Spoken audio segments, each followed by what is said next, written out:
졸업하셨습니다. 그리고 콜롬비아 국립대학교 사학과 석사 졸업하셨고, 그리고 한국일보대학교 국제관계학과 박사를 졸업하셨습니다.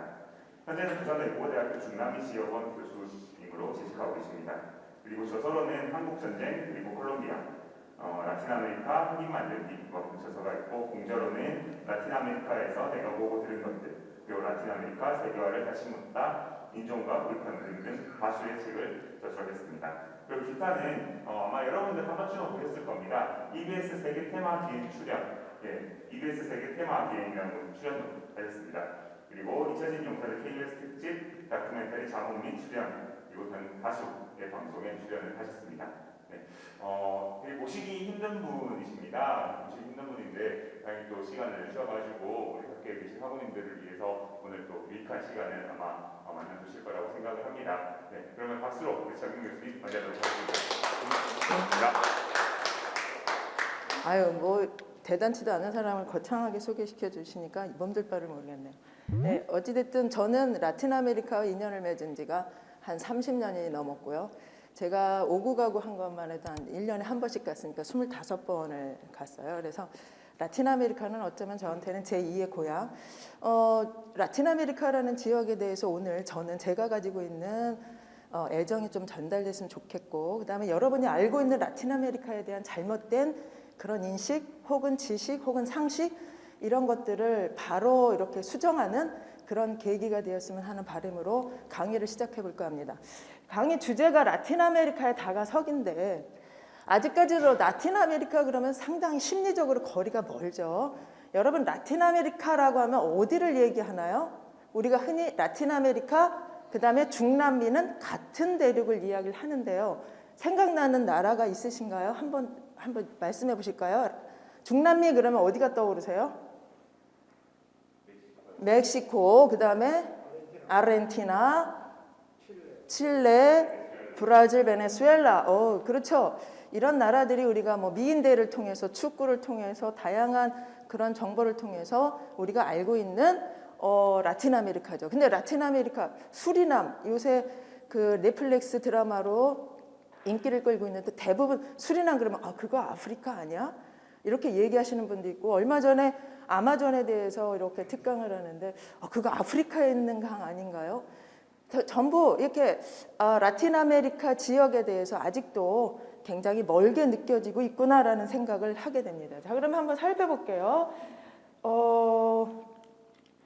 오늘 제가 이제 우리가 여태까지 알고 있었던 유럽을 제외한 지역, 예를 들어서 아시아, 아프리카, 라틴 아메리카 이런 지역들에 대해서 우리는 공식 역사에서 배워본 적이 없어요.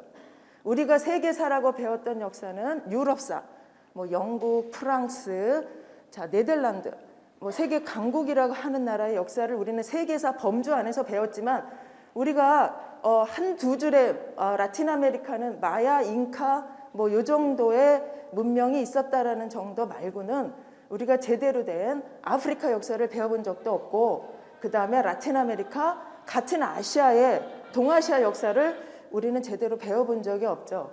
자, 그래서 저는 우리가 이제 그 역사 속에서 콜럼버스가 아메리카 대륙을 발견했다라는 말에 의문을 제기하고 싶어요. 발견이란 말은 뭐죠? 세상에 존재하지 않았던 것을 이렇게 세상에 드러내는 게 발견이라고 했을 때, 콜럼버스가 아메리카 대륙에 들어온 것이 1492년이에요.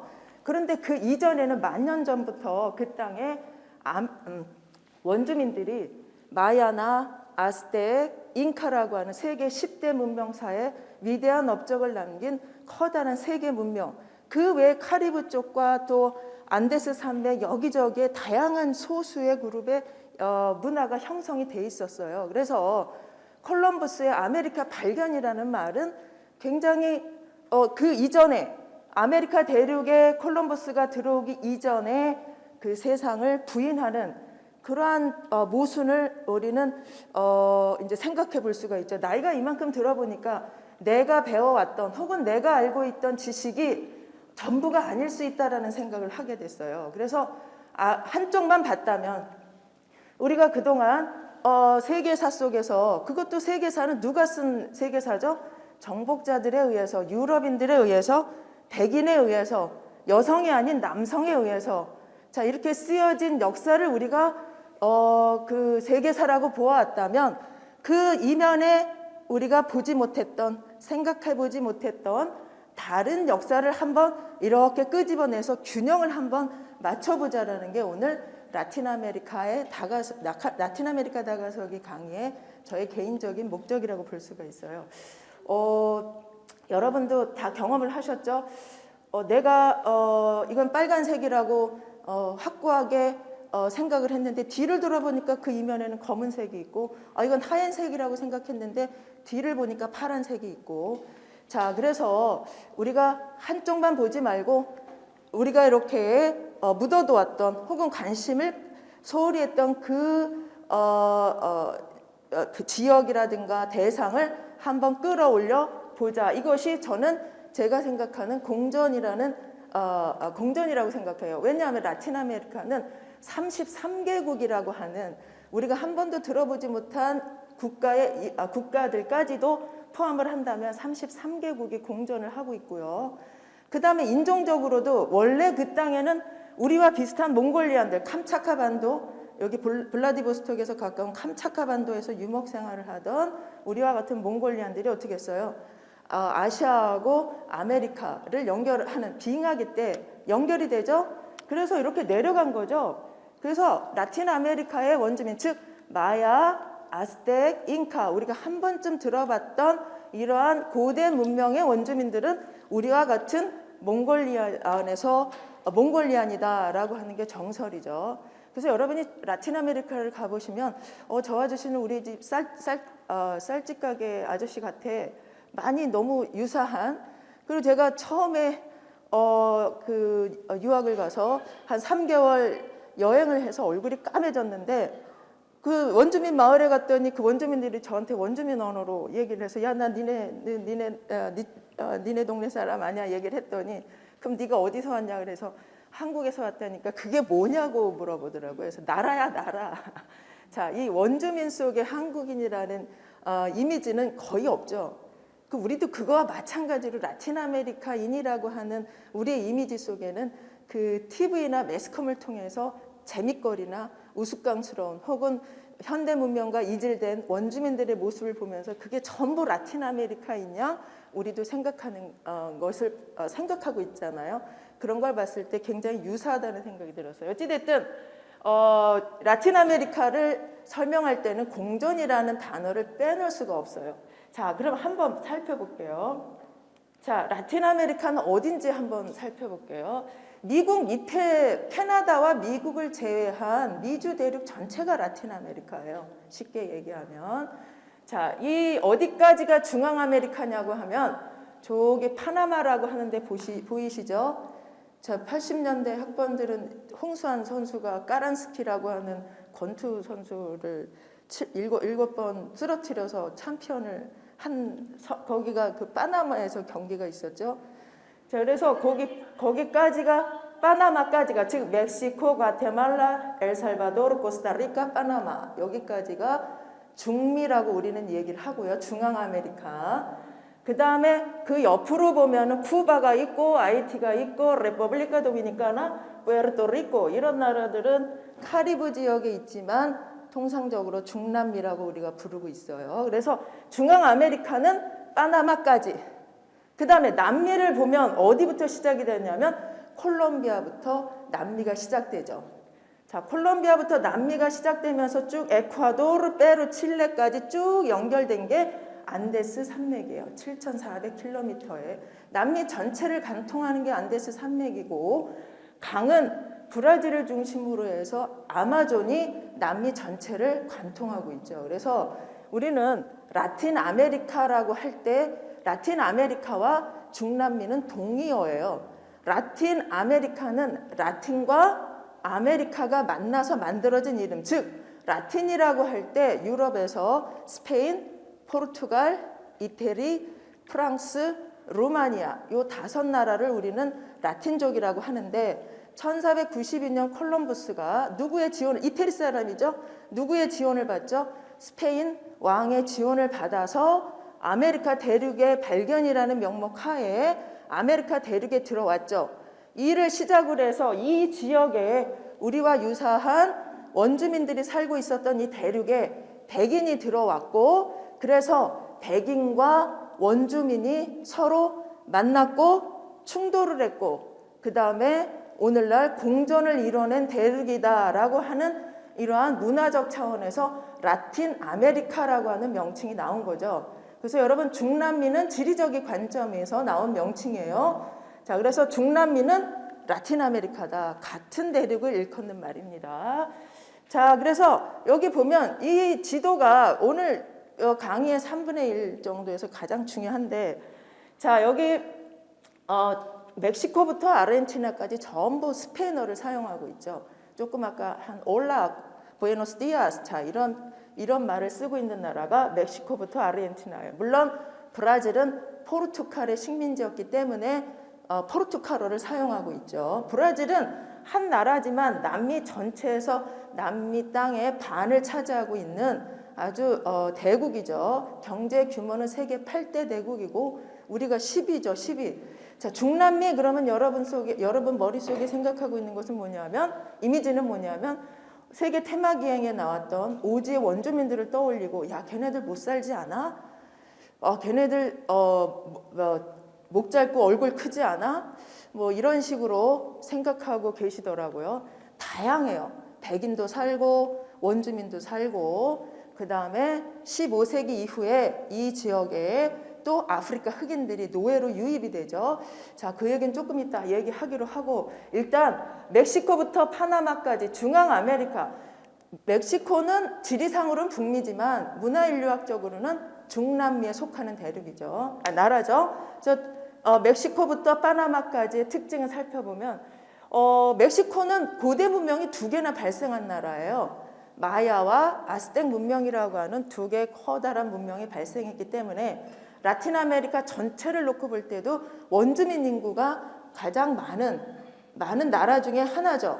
그 옆에 있는 과테말라, 이 스페인 정복자들이 들어오면서 원주민들이 산을 넘어서 옆 나라로 이렇게 이동을 했고, 그래서 가장 많이 마야 원주민들이 정착한 나라가 어디냐면은 과테말라죠. 그래서 여러분, 사실상 아마 마야 유적이나 마야 역사와 관련된 그런 그 유물들, 이런 것들에 관심이 있다면 멕시코보다는 과테말라라는 나라를 가보시면 좋을 것 같아요. 자, 그래서 인종적으로 봤을 때 이 지역은 멕시코부터 파나마까지는 대체적으로 상대적으로 원주민이 많은, 원주민들이 식민시대를 거치면서 많이 멸절됐기 때문에 상대적으로 라틴 아메리카 전체를 봤을 때 원주민이 많은 지역이라고 볼 수가 있고요.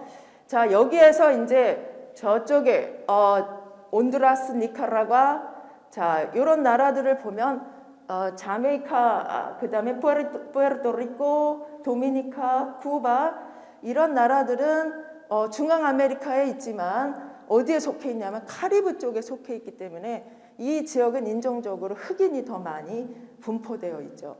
자, 이 지역에 아까 말씀드린 원주민이 살고 있다가 정복자로서 백인이 들어왔고, 그 이후에 자, 정복자들이 뭘 했어요? 사탕수수를 심고 그 다음에 커피를 이 대륙에 심었죠.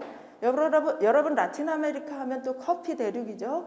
자, 이 지역에 사탕수수와 커피를 심으면서 부족한 노동력을 대체하기 위해서 아프리카에서 흑인이 노예로 아메리카 대륙에 들어오죠. 자, 그러면서 이들이 어디에 정착했냐면 카리브 지역에 이렇게 정착하면서 인종적으로 같은 중앙 아메리카지만 인종적으로 조금 차이가 있는 게, 멕시코부터 과테말라, 엘살바도르 이런 나라들을 보면은 원주민 피와 섞인 그러한 인종이 많고, 그 다음에 온두라스, 니카라과, 파나마 이런 데를 가보시면, 쿠바, 도미니카 공화국 이런 데를 가보시면 흑인의 피가 섞인 인종이 많이 분포되어 있죠. 그래서 같지만 조금 다른, 그래서 비행기를 타고 멕시코에 딱 내려보면 이제 원주민 마을에 가보면 내가 과거로 회귀한 것 같은데, 비행기를 타고 1시간만 또 옆 나라로 가보면 내가 여기 아프리카에 와 있나? 라고 할 정도로 너무나 다른 스펙트럼을 보여주는 것이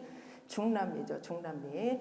자, 그래서 여기가 중앙 아메리카가 여기까지고요. 그 다음에 이제 카리브 지역.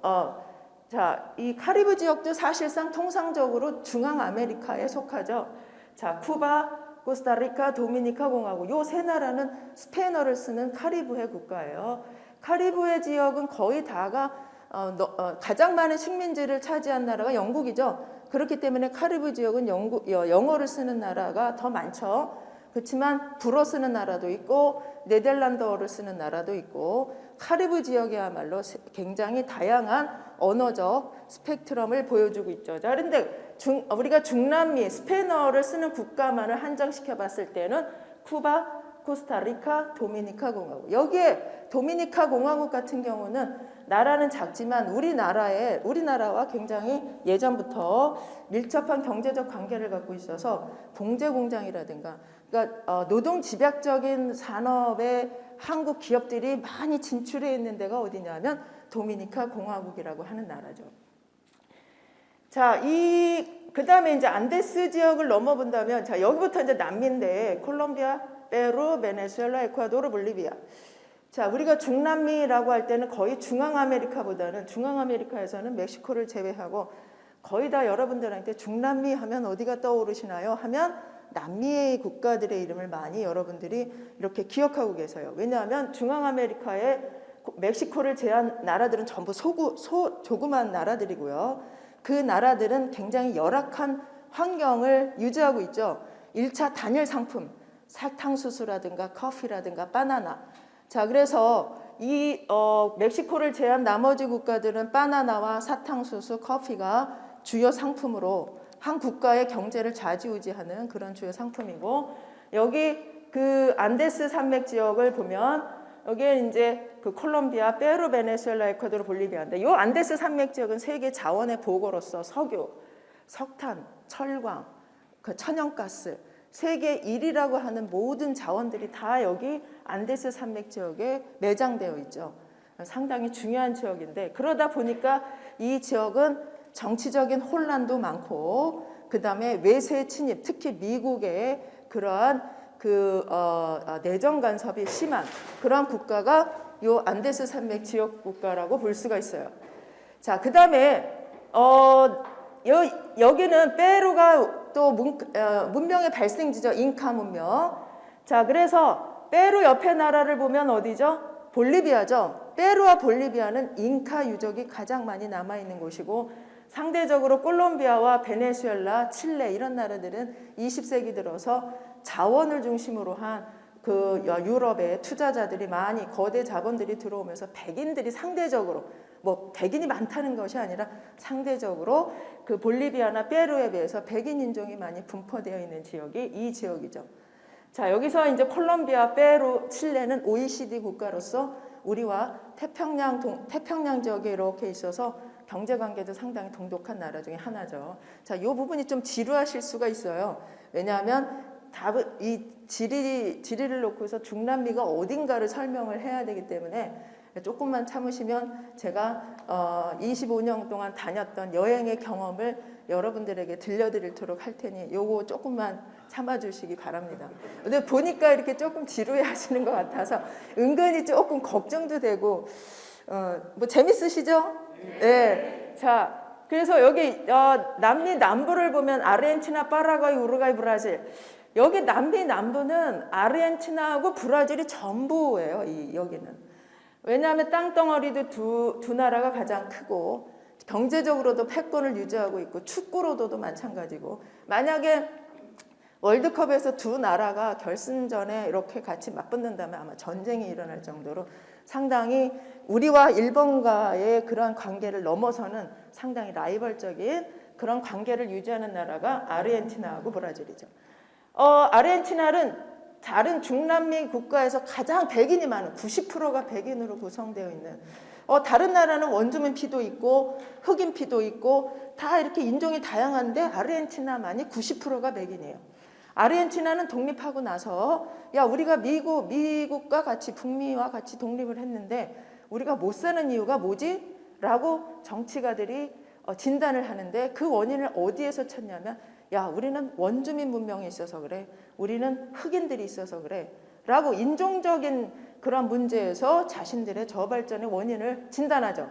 그래서 어떻게 해요? 이들을 다 추방하거나 죽이고 부족한 인구를 어디에서 유럽의 백인들을 적극적으로 수용하는 정책을 펴게 되죠. 그래서 이런 과정을 거쳐서 라틴 아메리카에서 유일하게 백호주의를 지향하는, 그 가면 우리도 차별의 대상이에요. 대먹지 않게 아르헨티나인들은 아시아계 역시 유색인종이라 해서 상당히 차별을 하는, 경제적으로는 우리보다 형편이 없음에도 불구하고 콧대가 세고 자신들의 정체성을 라틴 아메리카가 아닌 유럽인이라고 하는 이러한 정체성, 특이한 정체성을 가지고 있는 나라가 아르헨티나죠. 그래서 아르헨티나는 90%가 백인이에요. 이때 백인들이 아르헨티나에 들어와서 꿈을 갖고 들어왔는데 현실은 척박하고, 그래서 고향을 그리워하면서 춤을 추고 노래했던 것이 발전해서 뭐가 된 거죠? 그게 탱고로 발전하게 된 거죠. 자, 그래서 남미 남부에는 아르헨티나를 중심으로 해서 중남미 전체에서 봤을 때 백인 인구가 가장 많이 분포되어 있는 데가 남미 남부 지역이라고 볼 수가 있어요. 아르헨티나, 파라과이, 우루과이 마찬가지고요. 그다음에 브라질은 미국까지 포함해서 미주 대륙 전체에서 흑인도 가장 많고, 흑인이 가장 많은 데가 브라질이에요. 사실은 사탕수수 농장도 대규모로 운영이 됐었고, 커피도 마찬가지지만 그 미주 대륙에서 가장 큰 노예 시장을 가지고 있었던 데가 어디냐면 브라질이에요. 그래서 브라질은 흑인도 가장 많이 분포되어 있지만 백인도 많고, 인종적으로 백인과 흑인이 가장 많이 분포되어 있는 지역이 브라질이죠. 자, 그래서 이렇게 통상적으로 우리가 라틴 아메리카, 중남미를 얘기할 때 이렇게 5개 지역으로 나누는데, 이것은 단순히 지리적인 구분뿐만 아니라 산업적으로도 중앙 아메리카는 플랜테이션 작물을 중심으로 한 1차 산업이 발달되어 있고요. 멕시코를 제외하고요.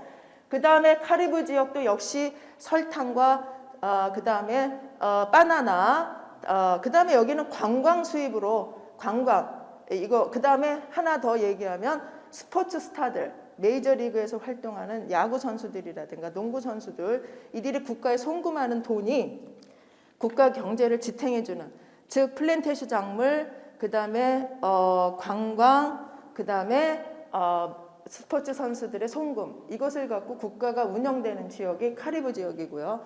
안데스 지역은 광업을 중심으로 해서 이렇게 경제가 성장되어 있는 곳이고, 남미 남부라고 하는 지역은 여기는 낙농업, 아르헨티나를 중심으로 해서 브라질의 낙농업, 그다음에 브라질은 산업적으로도 상당히 발달되어 있는 이런 구조를 갖고 있는 것이 중남미죠. 자, 그러면 여러분 보실까요? 이 사람들이 다 중남미 사람이에요. 근데 우리는 어떻게 했어요? 저기 잔을 들고 있는 강호동 같이 생긴 사람을 우리는 이 사람만 중남미 사람으로 생각을 하고 있었죠. 자, 저분이 볼리비아의 대통령이었죠. 전직 대통령인데 3선 대통령이었는데, 원주민이 대통령이 된다는 것은 미국에서 흑인 오바마가 대통령이 되는 역사를 3번을 써야만 가능한 일이었죠.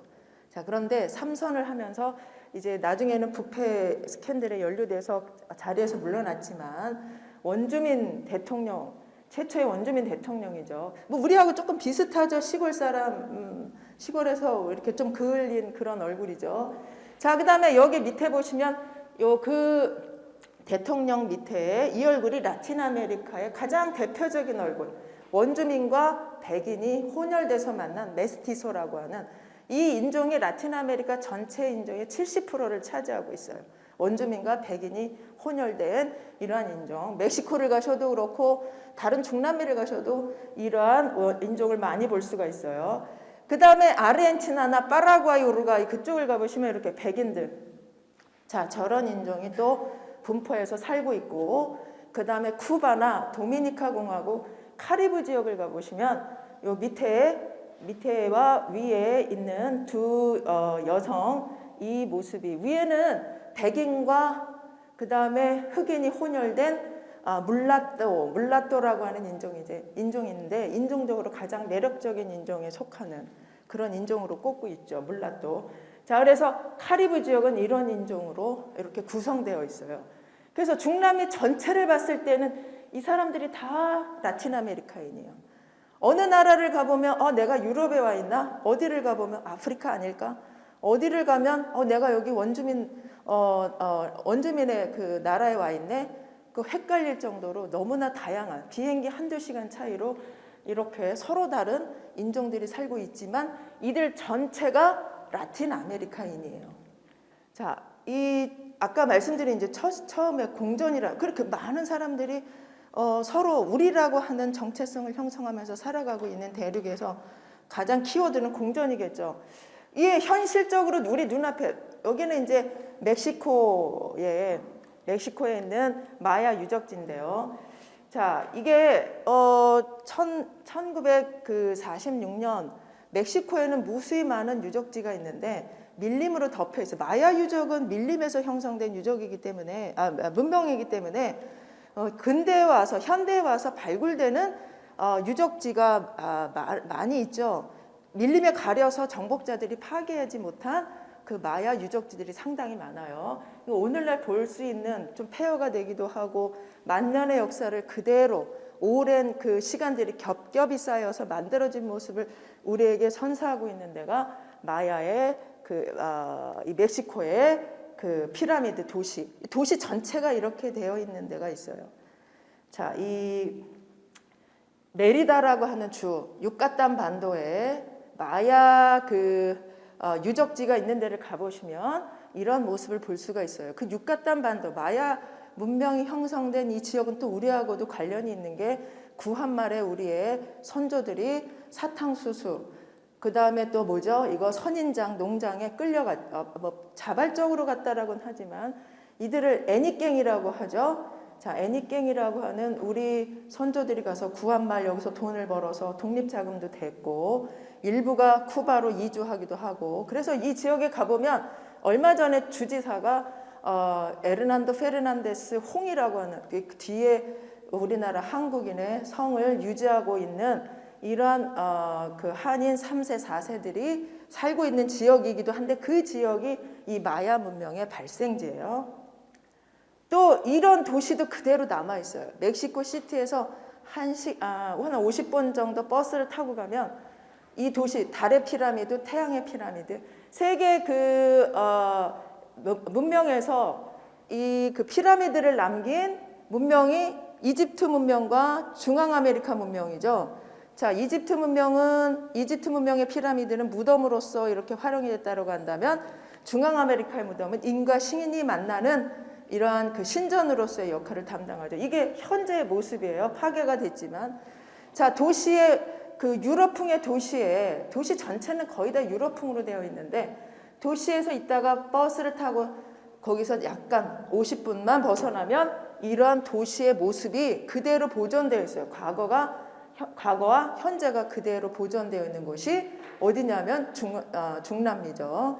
그 다음에 여기 보시면 왠지 스타벅스의 그 여신과 같은 스타벅스 로고와 같은 이게 이제 원주민들이 숭상하는 특히 안데스 산맥의 원주민들이 숭상하는 파차마마라고 하는 신이에요.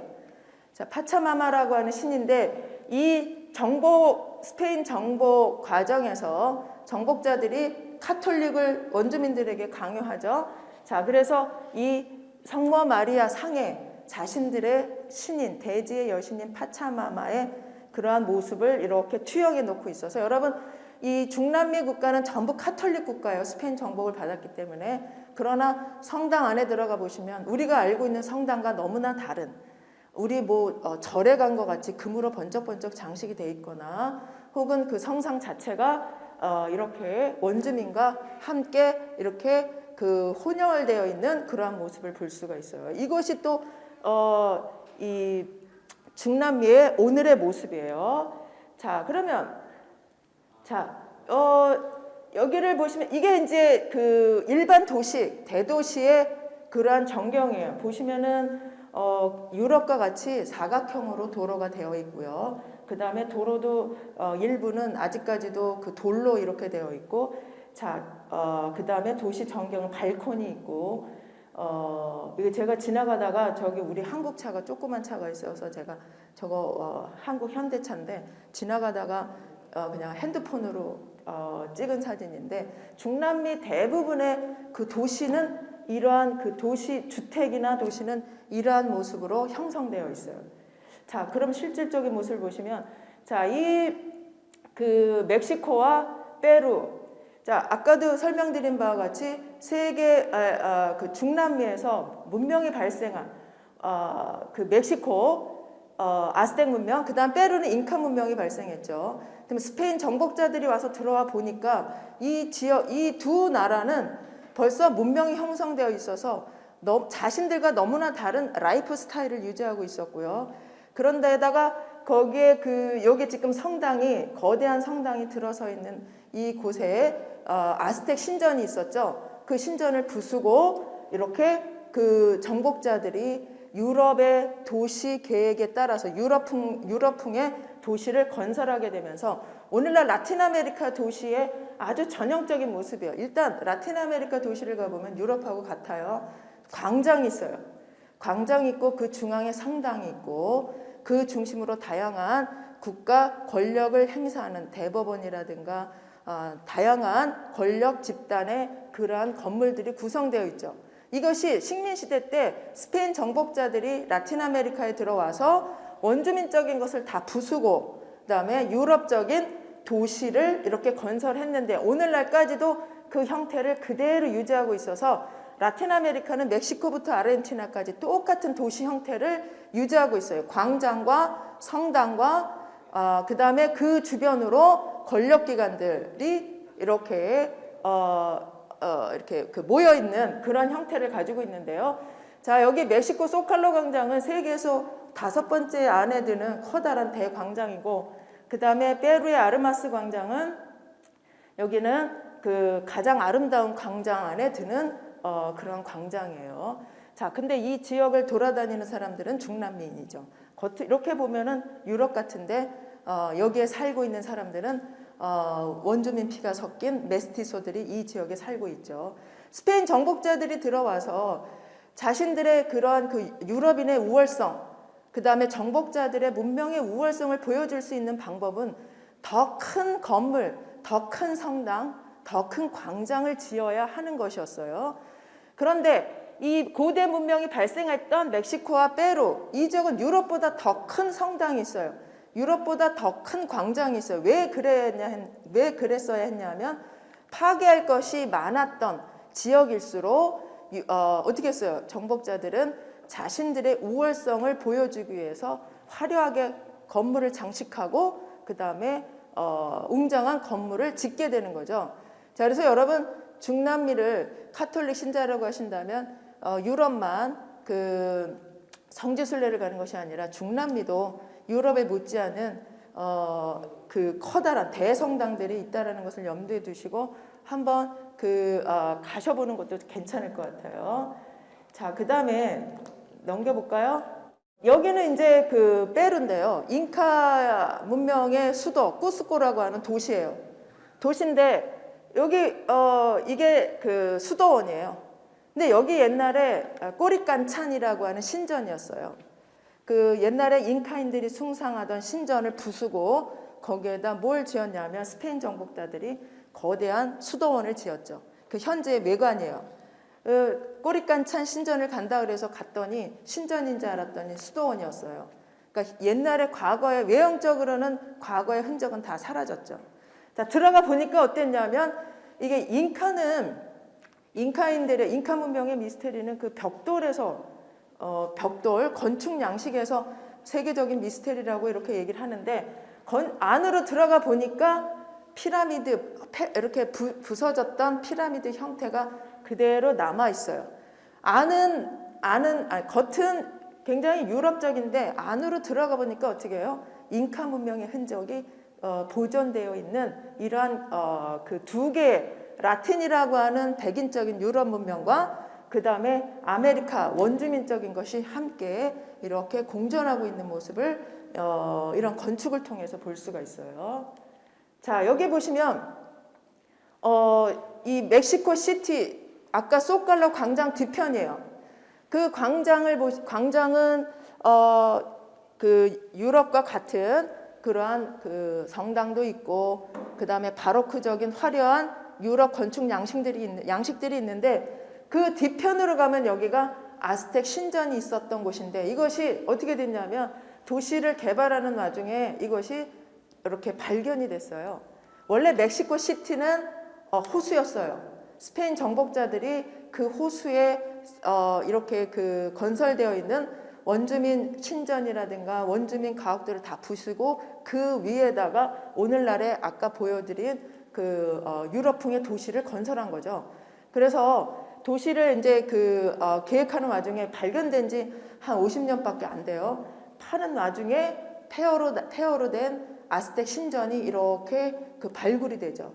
그래서 여러분 멕시코 시티가 상당히 매력적인 게 광장을 한 바퀴 이렇게 돌으면서 유럽에 와 있는 것 같은 느낌이 드는데 그 뒤편으로 걸어가다 보면 폐허로 남아있는 아스텍 궁전을 그대로 보실 수가 있어요. 여기를 폐허가 됐지만 여기를 이렇게 한 바퀴 한 2시간, 3시간 걸리는데 규모가 커서 돌면서 원주민들의 흔적을 그 원주민들의 발자취나 향취를 함께 느낄 수 있는 이러한 곳인데 요 모습이 이 멕시코의 지난 과거, 지난 역사를 한눈에 우리에게 보여주는 하나의 증거물로 역사적인 유물로 이렇게 남아있죠. 그 다음에 여기는 잉카 문명 발생지였던 쿠스코라고 잉카의 수도가 페루의 쿠스코인데 여기 골목에 여전히 잉카 벽돌 이거 정복자들이 부수려고 했는데 못 부셔서 저렇게 남아 있었던 거죠. 굉장히 정교해서 저기에 바늘로 이렇게 그 바늘 하나 틈 들어갈 틈이 없을 정도로 정교하게 무슨 시멘트를 바른 것도 아닌데 자 그래서 이것이 세계 미스테리 중에 하나가 어떻게 이들이 저렇게 정교하게 저렇게 벽돌을 제작할 수 있었을까? 자 이것이 현재 오늘의 그 쿠스코의 모습이에요. 자, 이 그 과거는 정복의 과거는 사라졌지만 여전히 밑에는 잉카 원주민의 그러한 흔적이 위에는 스페인풍의 가옥이 이렇게 건설되어 있는 이중적인 즉 라틴적인 것과 아메리카적인 것이 함께 공존하고 있는 모습을 우리는 또 거리에서 확인할 수가 있죠. 자, 그 다음에 이제 라틴 아메리카에 지금은 이제 우리가 라틴과 원주민이 이렇게 아메리카가 함께 공존하고 있는 모습을 거리를 통해서 건축을 통해서 이렇게 봤다라고 한다면 또 흑인이 이 지역에 유입이 되는데 스페인 정복자들이 1492년에 들어와서 언제까지 정복을 했냐면 1840년대 즉 300년간 이 지역을 어떻게 했어요? 정복을 했죠. 300년의 식민 통치는 원주민 것을 완전하게 지워버리거나 파괴하거나 그 다음에 왜곡시키는 작업이었죠. 정복 과정은. 자, 이 300년 식민 통치 기간 동안 수없이 많은 원주민들이 죽었고 그래서 아까도 말씀드린 부족한 노동력을 대체하기 위해서 아프리카에서 흑인들이 노예로 아메리카에 들어왔는데 흑인들이 아메리카에 들어오게 된 가장 결정적인 작물이 뭐냐면 사탕수수였죠. 사탕수수. 자, 16세기 유럽에서는 그 미각 자본주의, 즉 설탕을 소유한 사람만이 설탕의 단맛을 즐길 수 있는 사람만이 권력을 가질 수 있었어요. 즉 권력을 가진 자만이 누릴 수 있는 단맛이 설탕이었죠. 자, 그러다 보니까 그 유럽에서 설탕에 대한 수요가 많아짐에 따라 아프리카에서 아메리카에 들어온 노예들이 사탕수수를 재배하기 시작했고 이러한 과정 속에서 라틴 아메리카는 특히 쿠바는 어떻게 해요? 국가 총 생산의 60%가 사탕수수에 의지할 정도로 카리브 지역과 아메리카 지역, 라틴 아메리카 지역은 설탕 대륙으로 이렇게 변모를 하게 되죠. 그 다음에 17세기 중반부터 커피가 또 이 지역에 이렇게 유입이 되면서 라틴 아메리카는 설탕 대륙, 그 다음에 커피 대륙으로 변모를 하게 되는데 이러한 과정 속에서 아프리카에서 흑인들이 노예로 이 라틴 아메리카 지역에 들어오게 되죠. 자, 그러니까 이제 라틴 아메리카는 어떻게 됐어요? 원주민만 있다가 정복자인 백인이 있다가 그 다음에 아프리카 흑인이 들어오면서 300년 동안 이들이 어떻게 됐어요? 서로 섞이고 혼혈이 돼서 오늘날 라틴 아메리카인의 모습이 만들어졌는데, 자, 이 사탕수수는 라틴 아메리카에 흑인 인구가 유입되는 가장 중요한 매개체로서 역할을 담당하게 되죠. 저는 이제 아까 말씀드렸듯이 25년간 라틴 아메리카를 여행했는데, 이 마을을 알게 된 것은 불과 5, 6년밖에 안 돼요. 이 벤코스 비오라는 사람이 누구냐면 아프리카에서 끌려온 흑인 노예의 왕자였어요. 원래 기비니 사비우라고 하는 우리가 잘 기억 못하는 그러한 아프리카의 조그만 나라의 왕자였는데, 부족과 부족 간의 전쟁에서 져서, 아프리카는 부족과 부족 간의 전쟁에서 진 부족을 이긴 부족이 뭘로 삼죠? 노예로 삼고 팔 수가 있었어요. 이러한 과정 속에 이 벤코스 비오라고 하는 왕자가 아메리카 대륙의 노예로 이렇게 팔려왔죠. 자, 그러면 아메리카 대륙의 노예로 끌려온 그 흑인들은 가만히 있었을까요? 이 아프리카에서 끌려온 노예들은 얼굴은 비슷하지만 서로 다른 언어와 서로 다른 문화를 가지고 있었어요. 그래서 이들은 서로 소통하기 위해서 뭘 하죠? 돌을 두들기고, 그 다음에 꼬챙이로 나무를 파고 휘파람을 불고, 이래서 그게 뭐가 된 거죠? 라틴 아메리카의 타악기로 변모를 하게 된 거죠. 쿠바가 세계적인 음악과 타악기 나라로 발전한 것은 사탕수수 농장에서 노예로서 이렇게 노동을 하던 아프리카 흑인들로부터 유래가 된 거죠. 자, 이 벤코스는 가장 힘이 세서 이 노예 시장에서 노예를 팔 때 힘세고 건장한 남자가 가장 비쌌고요. 그 다음에 어린아이와 힘없는 여성이 가장 쌌어요. 그러다가 또 도주한 노예인 경우에는 아킬레스건을 자르죠. 그 주인이. 그리고 엉덩이에 이렇게 소나 말에다 뭐 이렇게 찍듯이 불로 이렇게 도주한 노예라는 직인을 찍죠. 그래서 그 노예는 소금 한 줌값도 안 되는 그러한 가격으로 팔리기도 했었죠. 자, 인간이 인간을 상품으로 팔았던 가장 아픈 역사가 이 노예 무역이었죠. 자, 아메리카에 들어온 이 흑인 왕자는 뭐 했어요? 우린 이렇게 살아서는 안 된다 하면서 사탕수수 농장의 노예들을 이렇게 어떻게 해요? 교육하고 훈육하면서 식민 체제에 저항을 하게 되죠. 자, 그런데 벤코스는 그 식민 정복자의 딸을 사랑했어요. 둘이 사랑을 했죠. 자, 그것도 저는 안지 얼마 안 됐어요. 여기 그 까르타헤나라고 하는 콜롬비아의 카리브 지역의 도시에 이제 여행을 갔는데, 거기에 한 할아버지가 들려준 이야기였어요. 그래서 할아버지의 이야기를 듣고서 이 마을을 찾아가게 됐는데, 자, 식민 정복자의 딸을 사랑해서 식민 정복자의 딸이 흑인의 아이를 낳죠.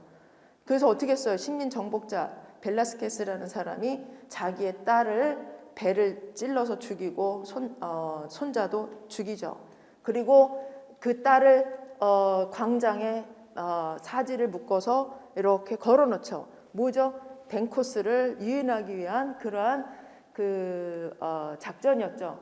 벤코스가 결국 광장에서 그 소식을 접하고 자신이 사랑했던 그 여인의 죽음을 이렇게 지켜보다가 결국은 체포가 되죠. 자, 그래서 이것이 결국 어떻게 되냐면 아프리카에서, 그래서 이제 벤코스가 사지가 또 찢어져서 광장에 이렇게 그 전시가 되는 그런 사건이 벌어지는데, 이것이 어떤 사건이 되냐면 사탕수수 농장 노예들의 식민 체제에 대한 목숨을 건 저항이 시작이 되게 되는 거죠.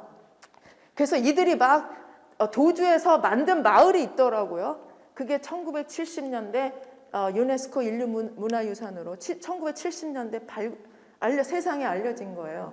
이렇게 그 외곽에 있다가. 왜 알려졌냐면 그 마을 출신이 세계 권투 챔피언이 됐어요. WBA 세계 권투 챔피언이 콜롬비아라고 하는 나라에서 최초로 나왔는데, 그 선수가 어디 출신이었냐면 여기 도주한 흑인들이 이렇게 외진 곳에 만들어 놓은 마을 출신이었어요.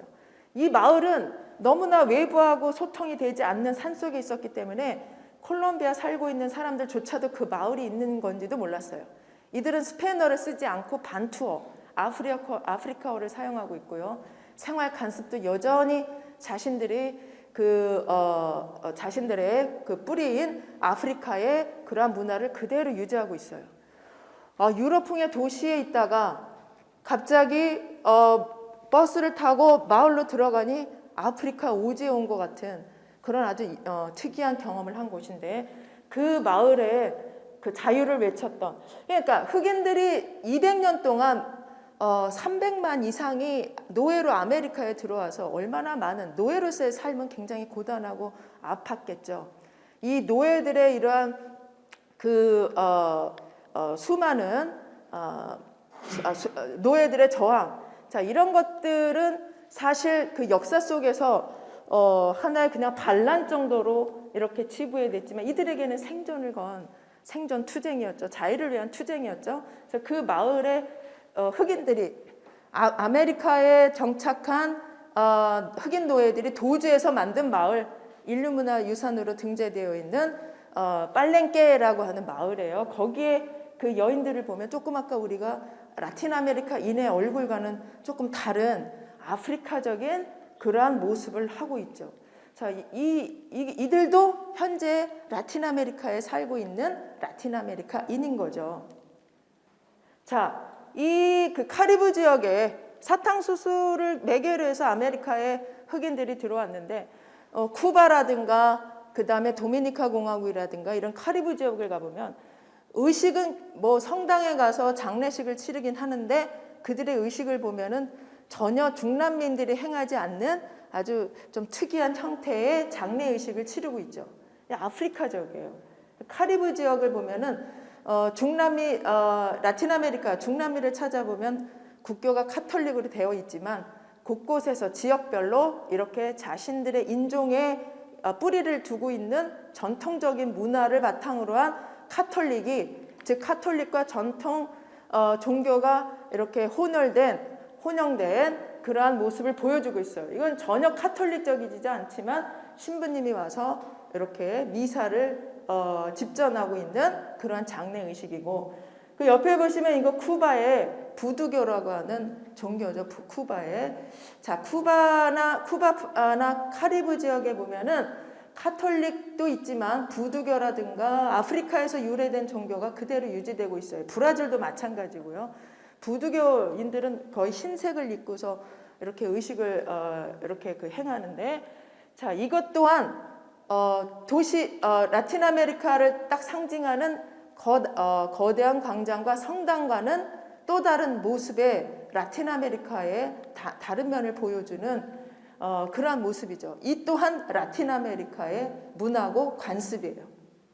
자, 그 다음에 이제 사탕수수만 이렇게 들어온 것이 아니라 커피도 라틴 아메리카에 들어오게 되죠. 원래 커피가 어디서부터, 커피의 원산지가 어디죠, 여러분? 자, 이 커피는 원산지가 에티오피아죠. 에티오피아에서 깔디라고 하는 한 소년, 양치기 소년이 발굴해서 그것을 자기 족장한테 바치게 되는데, 여러분 스페인이 누구의 침략을 받죠? 7세기 동안 이슬람 세력의 지배를 받게 되죠. 유럽이 로마가 물러나고 로마 지배가 물러나고 여러 이민족들이 이렇게 들어오다가 7세기라고 하는 오랜 기간 동안 이슬람이 그 유럽을 제패하게 되죠. 특히 이베리아 반도를 중심으로 해서. 자, 그러면서 어떻게 된 거예요? 유럽에 들어온 이슬람이 어디까지 확장을 하죠? 아프리카까지 들어가죠. 그래서 아프리카 많은 국가들이 이슬람교를 숭상하고 있죠. 자, 이슬람이 정복하는 과정 속에서 아프리카에 들어갔는데, 이 포로로 잡은 그러한 아프리카인들이 뭐 이렇게 떡 같은 거를 차고 있었어요. 그래서 물어봤죠. 이게 뭐냐? 그랬더니 비상식량이라고 했죠. 이걸 먹으면 잠도 안 오고 힘이 난다. 그래서 이 이슬람인들에게 가장 힘든 것은 성주간, 잠을 자지 않고 기도를 올려야 되는 기간 동안 잠을 참아야 되는 게 가장 큰 고통이었는데, 잠이 오지 않는다라는 그 말에 이슬람의 지도자가 그걸 어떻게 해요? 그거를 이렇게 가루로 받아서 그걸 떡으로 만들었죠. 떡으로 만들어서 한번 먹어보니까 맛은 너무 없는데 잠은 안 왔어요. 이거 좀 더 어떻게 맛있게 먹을 수 없을까라고 해서 볶아봤어요. 볶아서 가루로 내서 마시게 되면서 이게 커피로 발전을 하게 된 거죠. 그래서 원산지는 아프리카 이디오피아인데 이것이 이슬람에 의해서 어디로 들어오죠? 유럽으로 들어오게 되죠. 자, 유럽은 무슨 이슬람은 이교도였고 유럽 전체는 기독교, 즉 가톨릭을 대표하는 두 개의 문명이 함께 이슬람이 유럽을 지배하는 과정 속에 충돌을 하고 있는 과정이었죠. 자, 이 그 커피라고 하는 것이 유럽의 이슬람 세력으로 이슬람에 의해서 들어왔기 때문에 영국이라든가 프랑스에서는 이 커피를 악마의 콩이라고 할 정도로 굉장히 이렇게 저주시하고 이걸 허용하지 않았어요. 그런데 독일의 지주들이 커피를 심어 보니까 어떻게 해요? 커피가 17세기, 18세기 되면서 점점 유럽인들의 소비가 늘어났고 특히 영국에서 최초의 커피숍이 등장하게 되는데 이 밤에 창작 활동을 하는 예술인이라든가 문화, 지적인 활동을 하는 사람들이 커피를 마시기 위해서 커피 하우스에 모여들게 되고 거기서 영국 왕실을 비판하게 되면서 영국 왕실이 어떻게 됐어요? 커피숍을 폐쇄하게 되죠. 이게 결국은 이게 도화선이 돼서 일반 서민들에게도 우리도 커피를 마실 자유를 달라라고 해서 커피가 대중화되면서 18세기에 폭발적으로 커피 수요가 증가하게 되죠. 자, 이런 과정 속에서 독일의 지주들이 어떻게 해요? 다른 작물은 없애고 커피를 심기 시작하죠. 그래서 독일에서는 정부와 지주 간에 종교 전쟁이 일어나죠. 커피를 놓고서 지주들은 더 많은 이러한 이윤을 낼 수 있는 커피를 재배 허가를 주장하게 되고 정부는 이교도로부터 들어온 작물은 허용할 수 없다라고 해서 100년간 지주와 이렇게 왕실이 전쟁을 벌일 만큼 커피는 세계 역사에 있어서 단순히 음료로서뿐만 아니라 문화를 변모시켰고 왕실을 변모시킨 대표적인 작물 중에 하나죠. 자, 그러면서 이게 이제 스페인이 이제 이슬람에 의해서 커피가 들어왔고, 자, 이 이슬람을 물리치고 이제 스페인이 세계 강국으로 부상한 것이 1492년 15세기 말이죠. 그래서 무적 함대를 이끌고 아메리카의 대륙에 들어와서 사탕수수를 먼저 심었고 그 다음에 선교사들에 의해서 17세기에 아메리카에 커피가 들어왔고 18세기에 결국은 브라질이라든가 콜롬비아, 과테말라 이런 나라에 커피가 들어오기 시작하면서 오늘날 커피가 라틴 아메리카를 대표하는 작물로 바뀌게 되는 거죠. 그래서 18세기에 커피가 라틴 아메리카 대표 작물로 바뀌게 되는데 여기 나와 있는 이름들은 커피 주요 산지이기도 하고요. 라틴 아메리카 커피 브랜드 이름이기도 하고 자, 그래서 세계 커피 생산의 65%를 차지하는 라틴 아메리카의 주요 커피들의 이름이죠. 자, 여기 과테말라, 멕시코, 그 다음에 콜롬비아, 브라질. 우리 요즘에 동네 카페에서도 커피를 잘한다는 집에 가보면 이런 과테말라 안티구아, 그 다음에 콜롬비아 수프리모, 그 다음에 브라질 산토스 루비 이런 것들은 쉽게 볼 수 있을 정도로 라틴 아메리카 커피가 많이 이렇게 우리나라에도 들어와 있죠. 자, 여기 이제 커피 재배지 마을이에요. 원주민 문화와 동떨어진 가옥을 보면은 굉장히 유럽풍의 빨간 벽돌집에다가 하얀 벽으로 이렇게 이거 원주민적이지 않은 이러한 가옥 문화가 형성이 되는데 자, 이건 이제 제가 이거 콜롬비아 커피 재배지 마을에 가서 멀리서 이제 핸드폰으로 찍어서 화질은 별로 좋지 않지만 이 풍경이 인류문화유산으로 등재되어 있어요. 유일하게 문화적 보존 가치가 있다라고 해서 콜롬비아의 이러한 커피 가옥들 구조가 상당히 특이하거든요. 다양한 형태로 되어 있는데 어찌됐든 이 커피가 들어오면서 예전에 없던 가옥이 라틴 아메리카에 선보이기 시작했고요. 그 다음에 이거는 이제 제가 목숨을 걸고 탄 마을과 커피 재배지를 연결해주는 케이블카예요. 이 동네 아주머니들하고 좀 친해져서 어딜 가든지 여행을 하면서 동네 아주머니들하고 친해지면 만사가 다 해결되죠. 점심도 해결되고 그 다음에 뭐 친해지면 여기저기 데리고 다니시기도 하고. 자, 그래서 여기 조그만 마을 하르딘이라고 하는 마을인데 콜롬비아 커피 재배지인데요. 제가 내가 나이 들어서 살아도 괜찮은 그 라틴 아메리카 25년 다니면서 내가 살아도 나이 들어서도 살고 싶다, 살아도 괜찮다라고 한 유일한 마을이 이 마을이었어요. 정말 저에게는 파라다이스 같은 곳이었는데 어찌됐든 그 아주머니들이 그 커피 재배지를 같이 가자 그래서 갔는데 이걸 타고 가야 된대요. 근데 밑엔 구멍이 이렇게 나 있어요. 나무로 돼 있어요. 70년 됐대요. 그리고 탁 타는 순간 그 마을 아주머니 이거 돌아가면서 관리를 하시는데 뒤에 저기 문을 잠그고 자물쇠를 잠그세요. 너무 무서웠어요. 이게 살 수 있는 건가? 가도 되는 건가? 그리고 갔는데 아주머니들은 너무 편안하게 서로 수다를 떨고 뭐 얘기를 하고 계시더라고요. 저는 눈을 감고 이제 도착했어요. 근데 아무 이상은 없었는데 70년 됐다는데 이거 보수를 하면 좋은데 뭐 별로 위험성에 대해서 민감하지 않으신 것 같아요. 근데 이게 그 커피 재배지와 마을에 서로 인력을 이렇게 수송해주는 그러한 역할을 담당하더라고요. 왜냐하면 커피 재배지는 산에서 고산지대에서 이렇게 커피가 재배되기 때문에 이게 교통수단이 당나귀가 아니면 그 다음에 집차 큰 게 아니면 이렇게 갈 수가 없어요. 그래서 이거를 만들었다고 하더라고요. 그래서 아무튼 특이한 경험이었는데 어찌됐든 이 새로운 형태의 문화가 커피를 통해서 또 커피 재배지에 이렇게 등장하기 시작하죠. 저 동네에서는 커피를 계속 마셔요. 네, 계속 마셔요. 네, 제가 이거 네, 아침에 커피가 건강에 안 좋다는 말이 거짓임을 저는 이 마을에서 확인했어요. 네, 아침에 일어나면 할아버지 할머니들께서 커피를 갈아서 이렇게 그 냄비에다가 물을 끓이고 푹 부고 저는 아직도 그 방법으로 커피를 마시고 있거든요. 뭐 이렇게 뭐 아버지 그런 거 안 하고요. 물에 냄비에다 물을 끓이시고 커피 간 걸 집어 넣으시고 그 끄고 이렇게 가라앉잖아요. 그거를 이만한 머그잔에 아침마다 드시더라고요.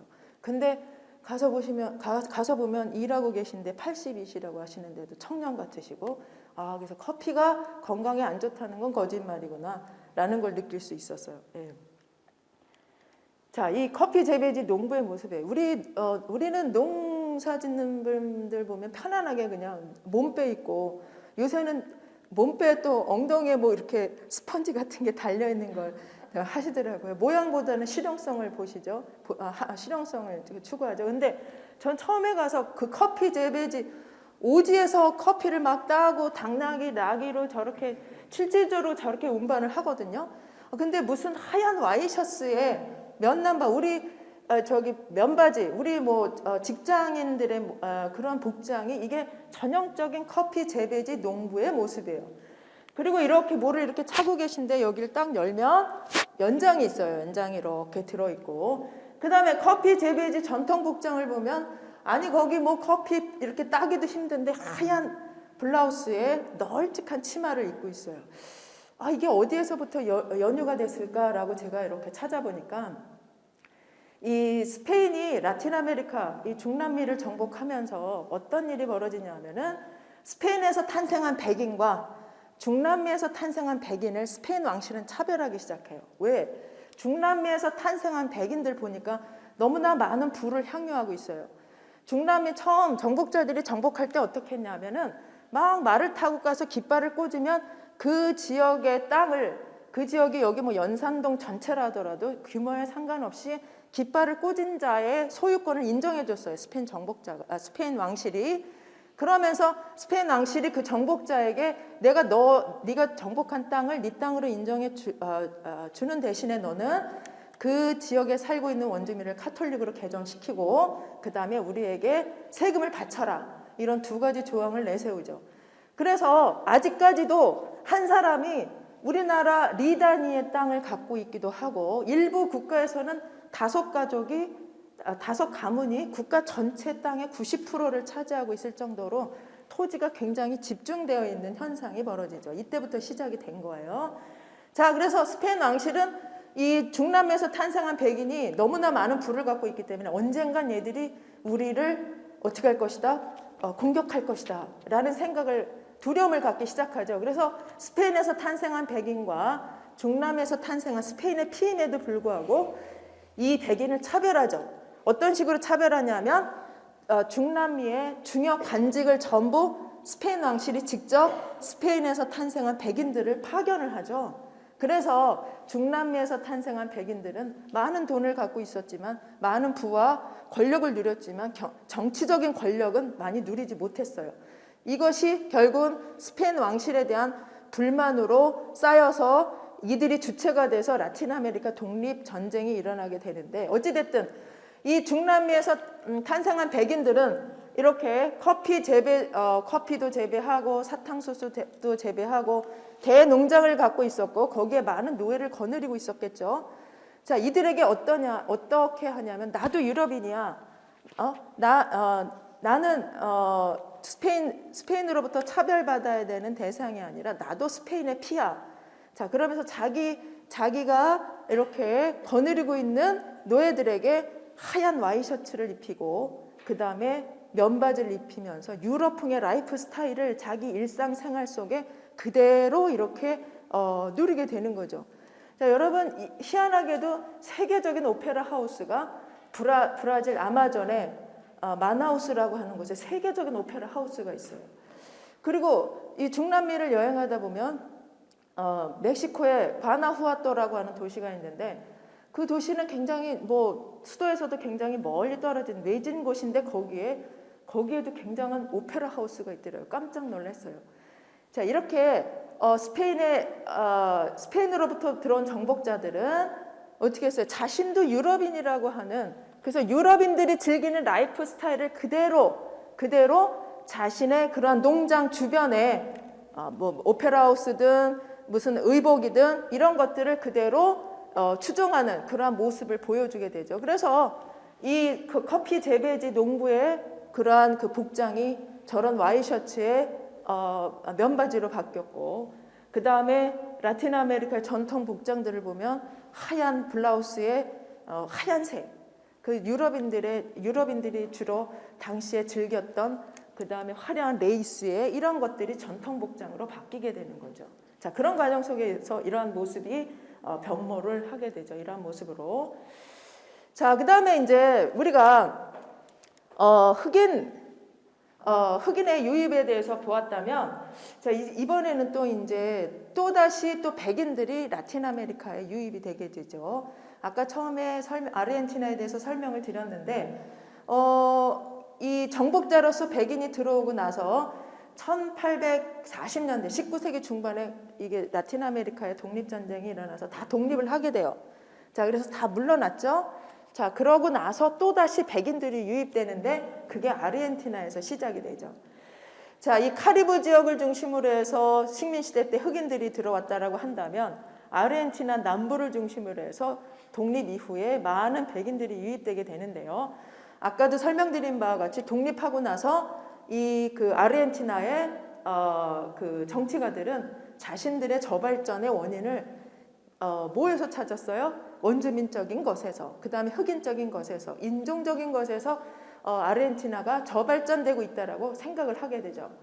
그래서 이제 채택한 정책이 피해 백인화, 문화의 유럽화, 이런 것들을 추구하면서 많은 유럽인들을 적극적으로 수용하고 원주민적인 것과 아프리카적인 것을 추방하거나 몰살하거나, 그래서 많은 흑인들이 또 브라질로 이주도 하고 이러한 그 형태가 벌어지게 되죠.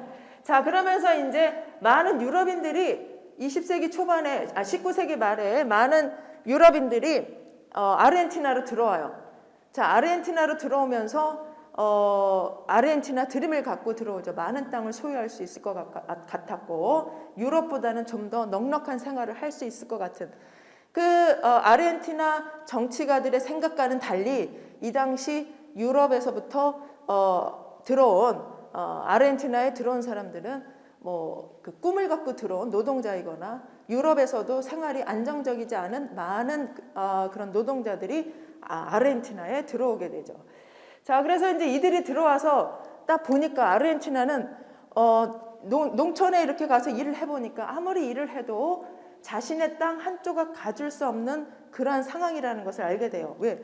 대농장 제도가 있었고요. 그 대농장이라는 것이 그냥 단순하게 땅 몇만 평이 아니라 대단위의 그러한 농장이 운영되고 있었고, 그 대농장을 중심으로 해서 거기 마을이 형성되어 있었고, 이거 대대손손 대물림되고 있었기 때문에 자신은 그냥 노동을 파는 노동자로서밖에 역할을 할 수 없다는 걸 알게 되죠. 그래서 이들이 더 많은 기회가 주어지는 도시로 몰려들기 시작한 게 어디냐면 아르헨티나의 수도 부에노스아이레스죠. 부에노스아이레스는 항구가 있어요. 그래서 거기에 여기 라보카라고 하는 항구에서 허드렛 일을 하면서 많은 유럽에서 들어온 이주자들이 여기에 모여들기 시작하죠. 이거와 함께 또 농촌에서 보다 나은 삶을 살기 위해서 산업화가 진전되면서 농촌에서 보다 나은 삶을 살기 위해서 도시로 이주한 또 농민들도 어디에 그 허드렛 일이 많은 항구에 모여들기 시작하면서 이들이 노동이 끝난 이후에 술집에서 유럽 백인 이주자들은 두고 온 가족을 그리워하면서 고향을 그리워하면서 혹은 좌절된 이상과 꿈을 이렇게 한탄하면서 여기서 노래를 부르고 춤을 추기 시작하죠. 자, 그 다음에 농촌에서 이렇게 이주해온 농민들도 이 술집에 모여서 이렇게 소를 치면서 소를 이렇게 기르면서 그다음에 농사를 지면서 춤추고 노래했던 남미 남부에서 춤췄던 춤이 밀롱가라고 하는 춤이 있어요. 탱고보다는 조금 느린 리듬인데 밀롱가를 추기 시작하죠. 이게 섞여서 유럽 이주자들은 와서 왈츠도 추고 폴카도 추고 여러 춤을 췄겠죠. 이것이 합쳐져서 이렇게 탄생한 게 뭐냐면 탱고가 아르헨티나에서 이렇게 탄생을 하게 되죠. 자, 그래서 여러분 이 아프리카에서 흑인이 들어오면서 라틴 아메리카에 사탕수수와 커피를 재배하기 시작했고요. 그 다음에 유럽에서 19세기 말에 아르헨티나에 백인이 유입되면서 탱고라고 하는 이러한 상징적인 또 새로운 문화가 라틴 아메리카에 정착을 하게 되는 거죠. 여기가 이제 아르헨티나의 탱고 특구인데 가보시면 그 판잣집들을 전부 이렇게 예쁘게 색칠해서 탱고 특구로. 그래서 아르헨티나에 가시면 탱고를 보면서 와인을 마시면서 스테이크를 먹어야 아르헨티나를 꼭 온 것 같은, 굉장히 아르헨티나가 탱고뿐만 아니라 부에노스아이레스라고 하는 도시가 상당히 낭만적이더라고요. 그래서 많은 분들이 라틴 아메리카 중남미 여행 그러면 아르헨티나를 많이 떠올리시는 이유도 좀 낭만적인 그런 감수성에서 좀 매력이 있는 나라로 다가와서가 아닐까라는 생각을 하게 되는데, 저한테도 개인적으로 상당히 낭만적이었던 도시였던 것 같아요, 여기가. 자, 탱고를 들어보셨죠? 그 탱고 음악이 막 발랄하고 즐겁지만은 않죠. 뭔가 이어질 듯 끊어질 듯한 이런 반도네온의 음악. 근데 우리는 옛날에 어렸을 때 영화 삼류극장에 보면은 뭐 김마담의 탱고, 어디에 탱고, 그 탱고라는 게 뭔가 좀 즐겁다기보다는 향수와 애수와 애절함을 대신했나 봐요. 그래서 삼류 영화 제목을 보면 탱고라는 게 많이 들어가 있어서 탱고라는 춤이 저한테는 조금 태폐적으로 다가왔는데 가서 보니까 상당히 매력적인 춤이었어요. 태폐적이라기보다는. 그런데 이 탱고가 보면은 굉장히 매력적인 게, 원래는 탱고가 아르헨티나에서 이렇게 이주자들에 의해서 이렇게 춤으로 발전하다가 이게 이제 어디로 넘어갔냐면 프랑스로 넘어가죠. 프랑스로. 그 아르헨티나에서 아르헨티나인들은 특히 중남미인들이 그런 것 같아요. 처음에 가보니까 파티를 하는데 영어를 못하는 건 부끄러운 게 아닌데 불어로 시 한 편 읽지 못하는 것은 지식인이 아니더라고요. 그 프랑스를 자신들의 문화적인 어떤 본향으로 생각하는 것 같은 생각이 들었어요. 그래서 아르헨티나 같은 경우도 네노라는 자제, 그 집안의 자제들은 전부 어디로 유학을 보냈냐면 프랑스로 유학을 보내죠. 자, 그래서 프랑스에서 사교계를 드나들던 아르헨티나 그러한 그 기조층 자제들이 탱고 음악을 접하게 된 것은 이 아르헨티나로 이렇게 아르헨티나에서 항해를 하던 그 한 함장이 탱고 음악을 그 탱고 음악 악보를 이 그 프랑스 사교계에 뿌리게 되죠. 자, 그래서 어떻게 돼요? 여기에서 이 새로운 음악을 보게 된 이 프랑스 사교계가 열광을 하게 되고 거기서 이게 좀 더 다듬어지고 세련되게 가꾸어져서 어떻게 되냐면 이것이 이제 아르헨티나에서 유학 온 이 그 엘리트 집안 자제들이 이 춤을 추기 시작해요. 그리고 이들이 어떻게 해요? 자기 나라로 돌아와서 모여서 사교춤으로서 발전을 하게 되는 거죠. 그 이전에는 쳐서는 안 되는 비속한 춤, 저속한 춤이었어요. 왜냐하면 보카라고 하는 항구, 지저분한 곳이죠. 그 다음에 유럽에서 들어온 노동자들에 의해서 이방인에 의해서 추어진 춤이었기 때문에 한동안 아르헨티나 그 가정에서는 탱고는 쳐서는 안 되는 춤으로 이렇게 발전을 하다가 이것이 프랑스에서 다듬어져서 이 그 아르헨티나에서 사교 춤으로서 발전을 하면서 탱고가 이렇게 아르헨티나를 대표하는 춤으로 바뀌게 된 거죠. 그래서 보면 굉장히 격렬하게 남녀가 다리를 교차하면서 상당히 그 에로틱하고 그다음 엑소틱한 이런 이국적이고 상당히 매력적인 춤으로 이렇게 발전을 하게 되죠. 근데 대단한 한국인이죠. 우리나라의 마에스트로가 세계 어떤 분야에서 최고인 사람한테 붙이는 명칭이 마에스트로죠. 근데 우리나라에 탱고 마에스트로가 있죠. 누군지 아시나요? 그 공옥진 여사 이렇게 무슨 춤 추시는 분, 그 조카 공명진이라고 하시는 분이 아르헨티나에서 마에스트로 탱고 마에스트로로 불릴 정도로 그 태권도 사범으로 가셨다가 탱고 음악에 매료돼서 탱고 그 마에스트로로 변신한 분이 있고요. 그 다음에 또 우리나라 이 반도네온 그 음악을 한번 들려드리고 싶었는데 반도네온을 또 이 반도네온에 또 대가가 한 명 있죠. 고상지라고 카이스트 다니던 학생이 여행을 가서 아르헨티나에 매료돼서 그 반도네온을 연주하면서 세계적인 또 반도네온 연주가가 됐죠. 자, 이 그 아르헨티나인들보다 더 반도네온을 잘 연주하는 사람이 한국인이고 아르헨티나인들보다 더 탱고를 잘 추는 사람이 한국인이에요. 참 대단하죠, 우리. 자, 그래서 탱고는 이렇게 노동자로서 혹은 새로운 꿈을 꾸고 아르헨티나에 유입된 백인들에 의해서 이렇게 성장한 그러한 라틴 아메리카의 문화라고 볼 수가 있어요. 자, 그 다음에 이제 여러분 이거 뭐 세계 테마기행의 그 단골 손님이죠. 볼리비아, 페루 원주민. 자, 이것도 제가 저기 핸드폰으로 그냥 찍은 건데 왼쪽 거는요. 볼리비아에 갔을 때 볼리비아라는 나라는 세계에서 가장 높은 곳에 그 수도가 있죠. 해발 3,600m에. 저는 거기 볼리비아를 처음 갔을 때 공항에서 내리자마자 코피가 터져서 다시 돌아온 적이 있어요. 예전에 볼리비아는 저희 같이 중남미 전문가들도 가기 꺼려하는 도시 자체가 3,600이기 때문에 꺼려하는 그런 건데 제가 세계 테마 기행을 촬영을 하면서 볼리비아라는 나라의 매력을 느껴서 이제 가게 되면서 이제 고산병이 좀 덜하긴 한데 어찌됐든 볼리비아에 이제 두 번째 갔을 때 호텔을 막 예약하는데 뭐 최고급 호텔의 그 제일 높은 층이 제일 쌌어요. 그래서 이거 웬일이냐, 뭐가 잘못됐구나. 그래서 예약을 하고 이제 갔어요. 가서 보니까 이유가 있더라고요.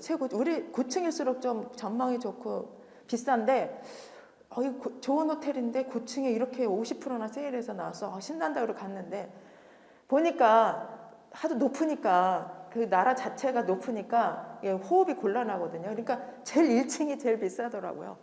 그래서 저도 거기 고층에서 자다가 내려와서 호텔 로비에서 이렇게 쪼그리고 잤어요. 춤을 쓸 수 없을 정도로 굉장히 좀 호흡이 곤란한 그랬거든요. 그리고 제가 얼마 전에 이제 지인들과 함께 볼리비아 우유니 사막을 간다고 갔는데 공항에 내리시자마자 전부 다들 쓰러져서 산소가 부족해서 그래서 제가 이리 뛰고 저리 뛰어서 결국은 볼리비아라는 나라는 또 그게 잘 돼 있더라고요. 그 외국인이라 하더라도 의사가 공항에 항상 산주에서 무료로 이렇게 그 주사를 놔주더라고요. 고산병과 관련돼서. 그래서 주사를 한 달씩 맞으시더니 전부 새로 태어난 아이처럼 빵긋빵긋 웃으면서 일어나시더라고요.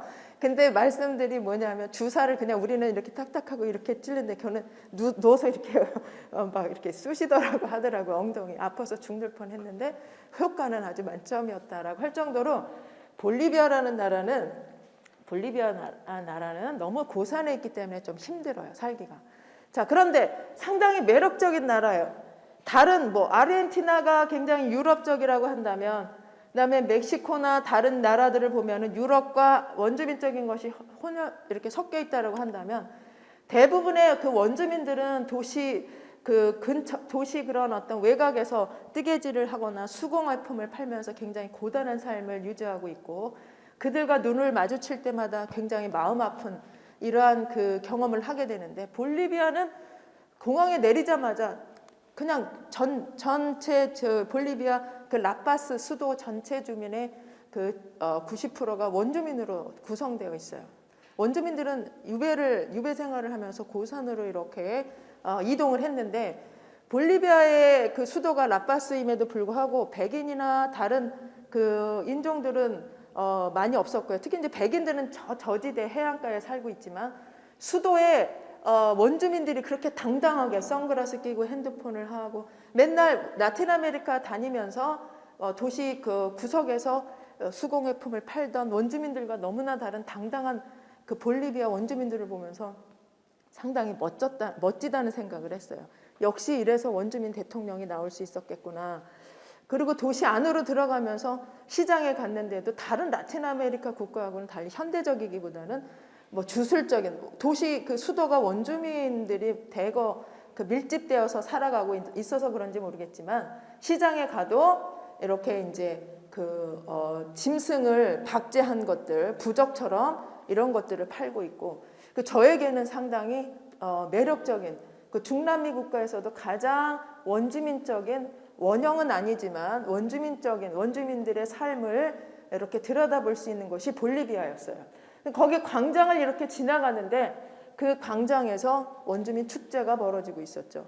여러분, 라틴 아메리카는 2월달 정도에 가시면 곳곳에 축제가 있기 때문에 다양한 축제를 경험할 수가 있는데요. 이렇게 원주민 축제가 있었고요. 그 다음에 여기는 이제 그 세계 그 라틴 아메리카 축제라고 한다면 브라질의 리오 삼바 축제만 여러분이 알고 계신데 3대 축제가 있어요. 자, 여기 바랑키아의 축제, 콜롬비아의 카리브 축제, 그 다음에 볼리비아의 오루로 축제, 원주민들의 축제, 오루로 축제, 여기 바랑키아 축제는 카리브 흑인 중심의 축제, 그 다음에 삼바 축제는 전체 인종이 모여서 하는 축제, 이렇게 되어 있는데, 자, 여기 이제 태양제가 이렇게 벌어지고 있죠. 참 특이했어요. 대성당 앞에서, 그 다음에 그 대광장 앞에서 유럽인들에 의해서 자신들의 그러한 과거와 역사와 건물들은 다 파괴됐지만, 오늘날 그 후손들이 그 앞에서 자신들이 숭상하던 태양을 숭배하는 축제를 벌이고 있는 모습이 상당히 좀 참 강하게 다가왔던 그런 하루였던 것 같아요. 자, 여기는 이제 카리브 축제, 다양한 축제가 벌어지고 있죠. 그래서 축제는 어떤 의미를 갖느냐면 단순하게 여흥의 의미를 갖고 있는 것이 아니라 다양한 인종과 다양한 문화가 함께 모여서 우리는 라틴 아메리카인이라고 하는 하나의 정체성을 구성하는 그러한 공간이라고 볼 수가 있겠죠. 축제라는 게. 자, 이거는 이제 원주민만 살던, 그래서 몇만 년 전부터 문명을 형성하던 원주민만 살던 라틴 아메리카에 이 정복자로서 백인이 들어왔고, 그 이후에 흑인들이 아프리카에서 노예로 아메리카에 정착을 했고, 또 그 이후에 또 노동자로서 그 백인들이 또 아르헨티나에 유입됐고, 이렇게 다양한 인종과 다양한 문화가 이렇게 라틴 아메리카에 유입되면서 삼바 축제를 통해서 세계적인 축제로 발돋움할 수 있었던 것은 뭐냐면 이 축제에 아프리카적인 것과 원주민적인 것과 그 다음에 백인적인 것, 이 다양한 인종이 인종이 하나의 어떤 대륙에서 함께 어우러져 살아가는 모습을 축제에서 이렇게 보여주게 되는 거죠. 자, 그래서 아까도 말씀드린 바와 같이 축제는 우리라고 하는 라틴 아메리카인이라고 하는 인종의 경계를 넘어서 그 다음에 신분과 계급을 넘어서 지역을 넘어서 갈등을 넘어서 우리는 하나라고 하는 라틴 아메리카인이라고 하는 그런 하나의 어떤 공통의 감성과 정체성을 연결해주는 그러한 공존의 공간이 축제인 것이죠. 여러분들에게 이 라틴 아메리카의 다가서기 과연 어떤 이야기를 들려드릴 수 있을까 생각해보니 공전을 빼고는 라틴 아메리카를 이야기할 수 없을 것 같아서 공전을 두 가지 측면에서 하나는 공간 즉 건축과 도시와 이런 걸 통해서 라틴 아메리카에 있는 유럽적인 것과 원주민적인 것의 이러한 공전을 한번 살펴봤고요. 두 번째는 인종의 유입을 통해서 새롭게 라틴 아메리카에서 전개된 문화들, 설탕을 통해서 그 다음에 커피를 통해서 그 다음에 탱고를 통해서 라틴 아메리카에 새롭게 이렇게 성장한 문화들에서 문화를 통해서 여러분에게 공전이라는 것을 한번 설명해 드려봤습니다. 좀 지루한 감이 없지 않아 있었던 것 같은데 아닌가요? 아니시죠? 예. 자, 그러면 강의는 여기까지 하고 그 어떤 질문이라도 좋으니까 한 3분 정도 라틴 아메리카와 관련돼서 뭐 그 사람들은 뭐를 먹나요? 뭐 그 사람들은 휴일에 뭐 하나요? 본인의 관심사에 맞는 혹은 관심 있는 부분에 대한 질문을 한번 해주시면 제가 성심성의껏 답변해 드리겠습니다. 뭐 질문 한번 해보실래요? 열심히 들으셨는데. 네. 사탕수수. 네. 사탕수수가 영문명으로 뭐라고 부르는 건지 원래 저 스페인이 지배했다면 스페인 원래 원산지가 어느 곳이 어느 지역인지 원래 원산 사탕수수가 인도로 알고 있어요. 식물인지 네. 사탕수수 실제 실물을 찍은 사진이 있으면 한번 보시고. 네, 제가 갖고 온 거는 없고요. 그거는 한번 유튜브나 인터넷에 한번 찾아보시면 좋을 것 같고 제가 알기로는 인도로 알고 있거든요. 스페인어로는 까냐 데 아수카르라고 얘기를 해요. 까냐 데 아수카르. 학명이 뭔지는 제가 좀 잘 모르겠고 스페인어로는 그렇게 얘기를 하고 있는데 스페인에 의해서 유럽인들에 의해서 아메리카에 이렇게 들어온 거지. 그게 스페인의 작물이었기 때문에 스페인이 원산지였기 때문에 들어온 것은 아니고요. 그 사탕수수라는 게 이렇게 사람들의 어떤 단맛을 충족시키는 작물로 전파가 되면서 이것이 이제 유럽인들에게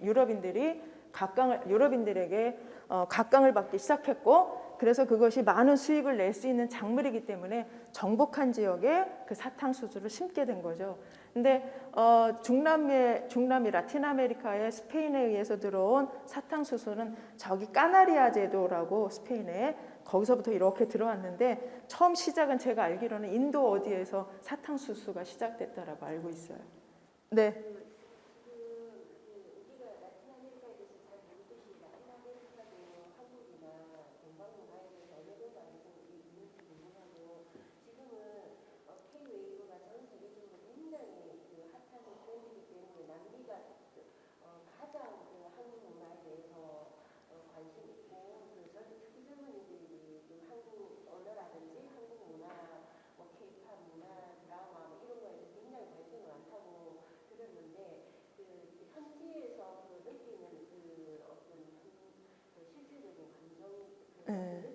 네. 어느 정도의 우리 한국에 대해서 관심을 가지고 있는지 싶거든요.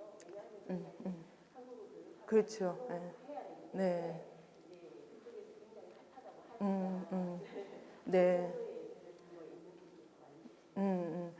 제가 한 8년 전인가 봐요.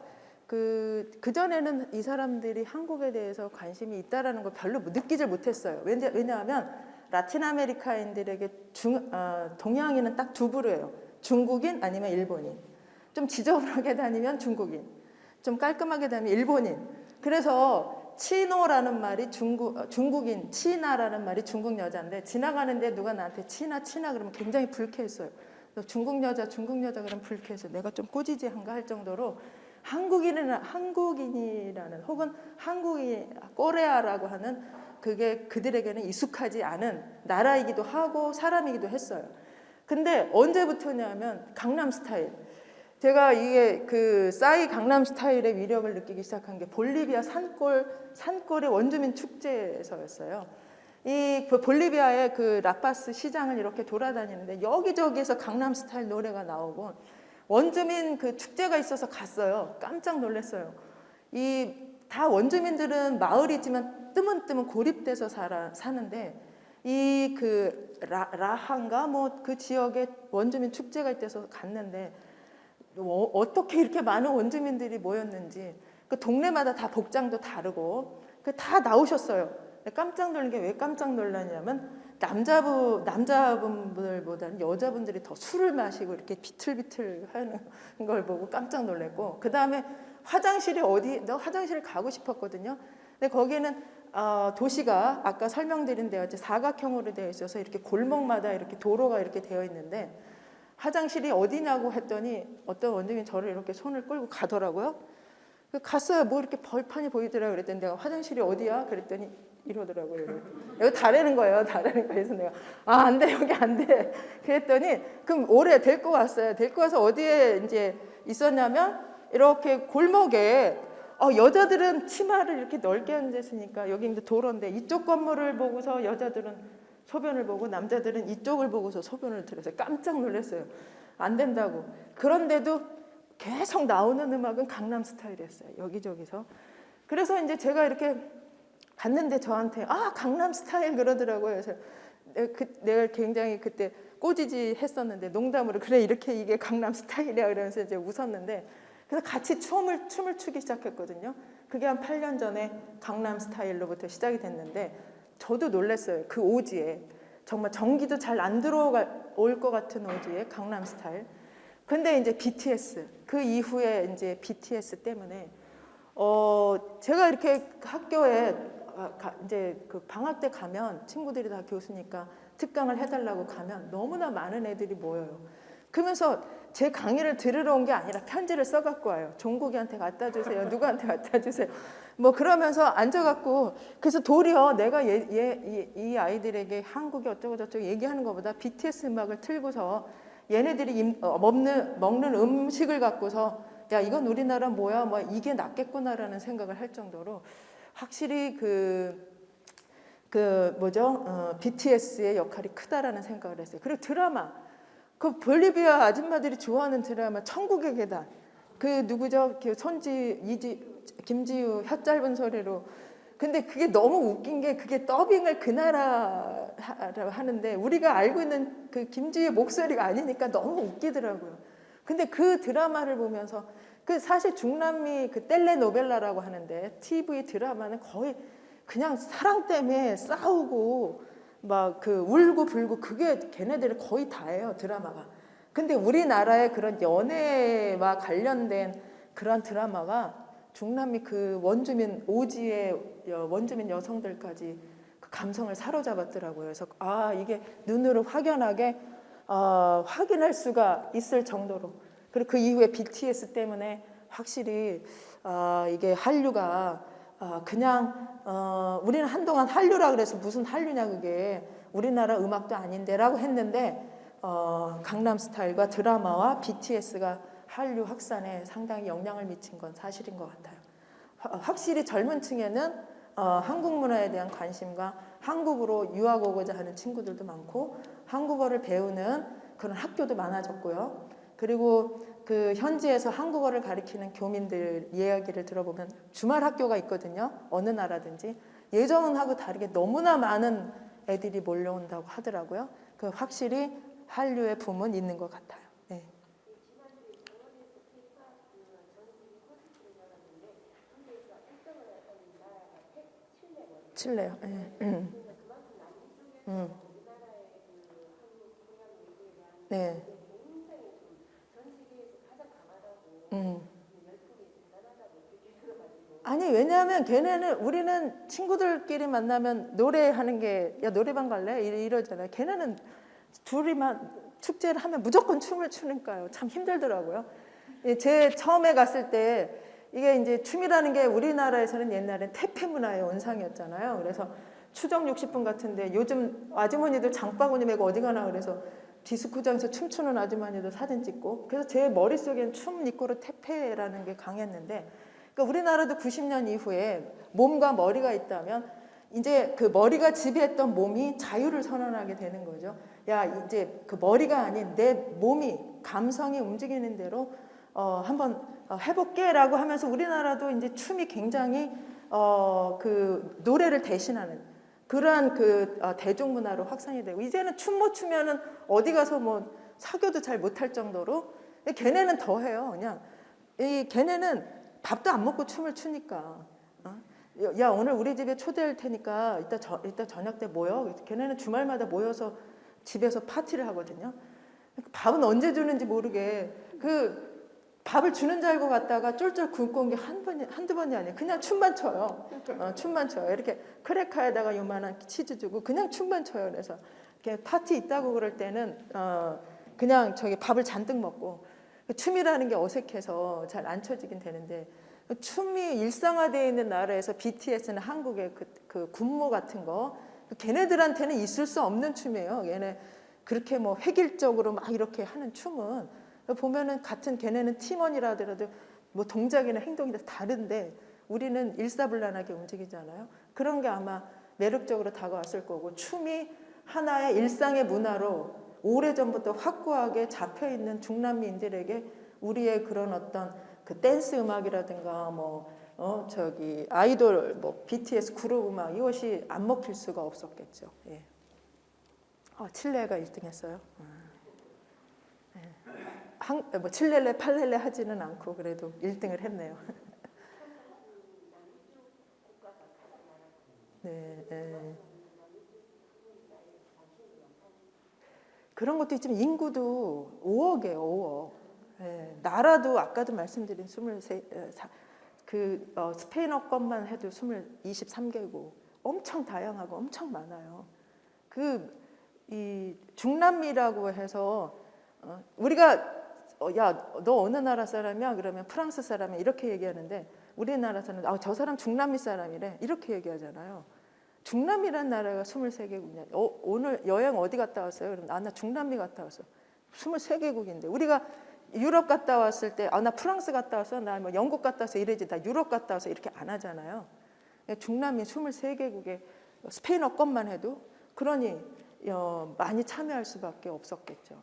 실질적으로 거기 여행을 많이 다니셨다고 하는데 가장 궁금한 게 뭐냐면 혼자 여행을 다니시는지 그리고 거주했을 때의 그 치안 문제 같은 거 저희가 가장 궁금한 게 이제 거기를 만약에 여행을 하든 거주를 한다고 하면 치안 문제가 가장 조금 위험하다고 그런 얘기를 많이 듣는데 실질적으로 이스라엘이나 이런 나라에 가보면 우리가 들었던 얘기하고 너무 다르거든요. 그렇죠. 예. 많이 위험하다고 하지만 그렇죠. 실질적으로 가보면은 생각보다 많이 안전한데 그 라틴 국가는 실질적으로 여행을 했을 때 특히 여자가 혼자 여행을 한다 이럴 경우에 뭐 치안이라든가 뭐 그런 게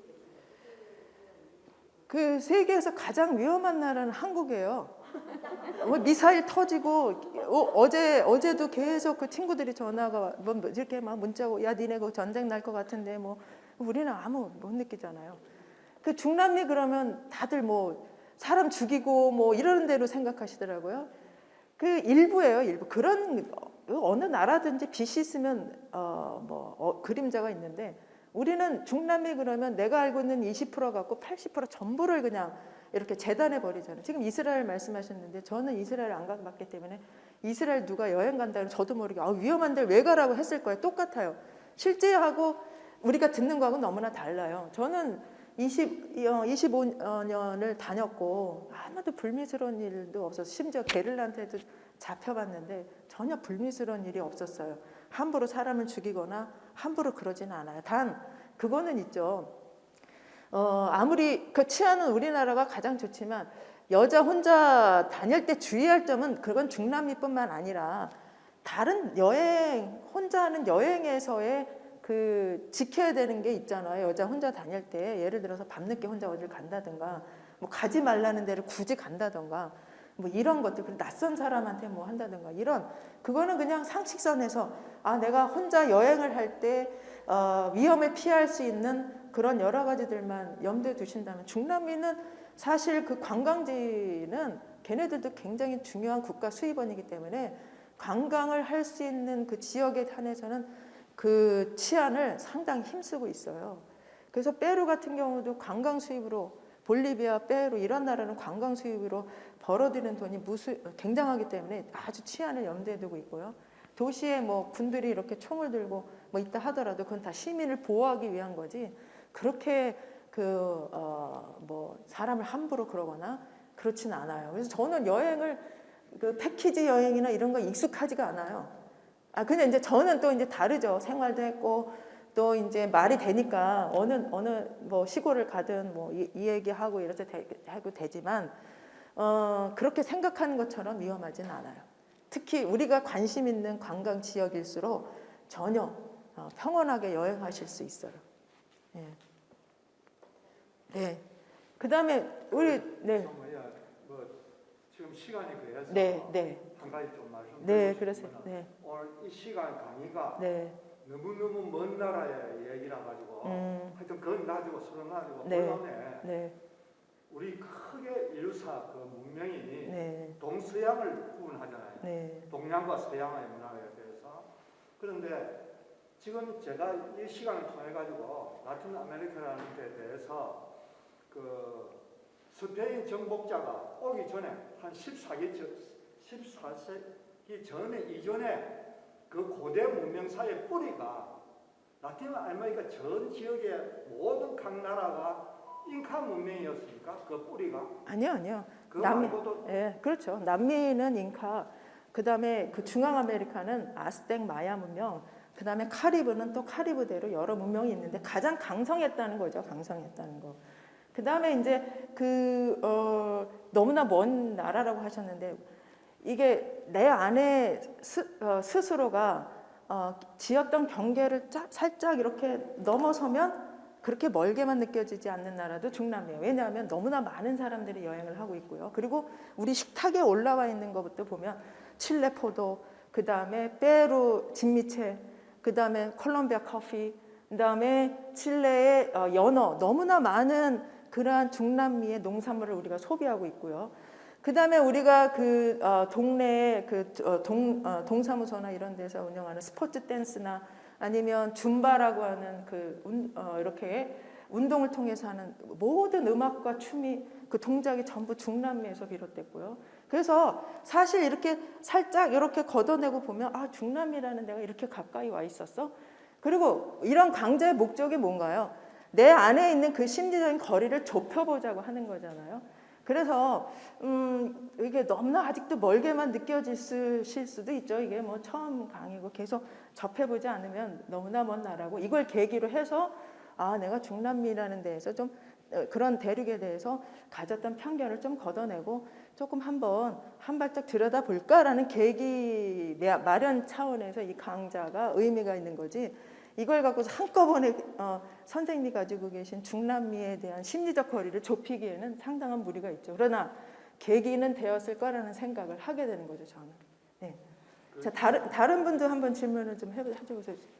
우리 저기 젊은 친구들 좀 얘기 좀 듣고 싶은데 한번 하나만 하고 끝내도록 할게요. 질문이. 예. 멕시코에는 제가 알기로는 그 선인장이 굉장히 많아요. 그렇죠. 예. 진짜 가면 굉장히 많습니다. 예. 근데 그게 선인장이 많이 자라는 지역이 있어요. 그래서 그 멕시코를 대표하는 술이 떼낄라죠. 네. 예, 우리는 데낄라라고 얘기하는 데낄라가 아니라 떼낄라예요. 떼낄라. 그게 선인장에서 축출해서 만든 술이잖아요. 그래서 멕시코 가면은 이렇게 그 벌레가 들어있는 그 떼낄라를 사야 좋은 술이라고 얘기해요. 그 선인장을 발효시켜서 한 거기 때문에. 그래서 우리 지난번에 멕시코 공항에서 우리나라 한국분 두 분을 만났는데 무슨 일로 멕시코 오셨나요? 그랬더니 야생화를 수입하려고 왔다고 하시더라고요. 멕시코가 세계 야생화 시장에 가장 큰 굉장히 중요한 시장이래요. 그래서 특히 뭐를 하시냐니까 선인장류를 이렇게 수입하신다고 하시더라고요. 그러니까 우리가 보는 선인장 말고 너무나 다양한 식용으로 할 수 있는 선인장. 걔네가 녹발이라고 하는 음식이 있어요. 이 시골에 가면 우리나라 김치처럼 모든 음식에 이렇게 만드는데 그게 뭐냐면 선인장처럼 생긴 알로에를 이렇게 잘라서 소금에 절인 건데 먹으면 개운하거든요. 그러니까 식용으로 하는 선인장, 다양한 선인장이 있어요. 분명 그 멕시코가 다양한 선인장이 이렇게 생식하고 있는 건 맞는 것 같아요. 예. 선인장에 관심이 많으세요? 아, 그러세요? 네. 네, 알겠습니다. 그러면 뭐 더 이상 우리 좀 늦게 오셨는데 뭐 알고 싶으신 게 있으시거나 네, 질문해 주세요. 없으세요? 네, 여러분 오늘